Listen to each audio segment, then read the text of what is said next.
When working with zactrack Smart, you may run into a scenario where you have more trackers in your show than you have active tracking slots. Which tracker should get those slots? This can be determined with tracker priorities. In the show I've created here, I've added in 5 actors, which are each linked to one tracker. So I have 5 trackers.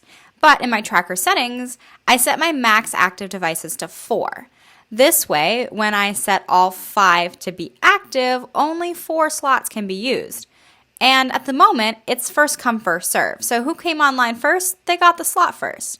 But if I go here to Actor 4, my one that didn't get the slot, and change its priority to 150, which is above all of the other trackers, now after I upload this information to the server, Tracker 4 will get one of those slots, and it looks like Tracker 5 is the one that was booted out.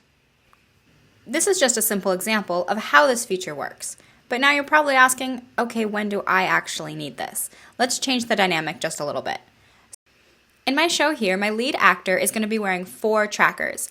This is only necessary for one scene of the show where there's a lot of dance movement and we needed to make sure that it didn't matter what movement the actor was doing, a tracker was always seen.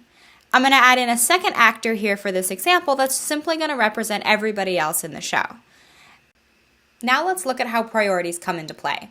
On my lead actor, who is the star of the show, I'm going to make sure that 2 of the trackers have a higher priority than everybody else. This way, it doesn't matter what happened, my lead actor's trackers will never fall out of active tracking. However, these other 2 trackers are only important for one scene of the show when my actor is the only one on stage.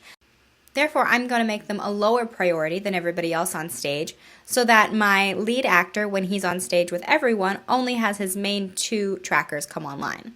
Once this is uploaded to the server, we can see these priorities take effect. I can only have 4 trackers active, so my lead's main 2, they're good to go, but one of his lower priority trackers is now in an inactive state. This is because I have other actors online and their trackers now have a higher priority than my main actor's 2 lower priority trackers.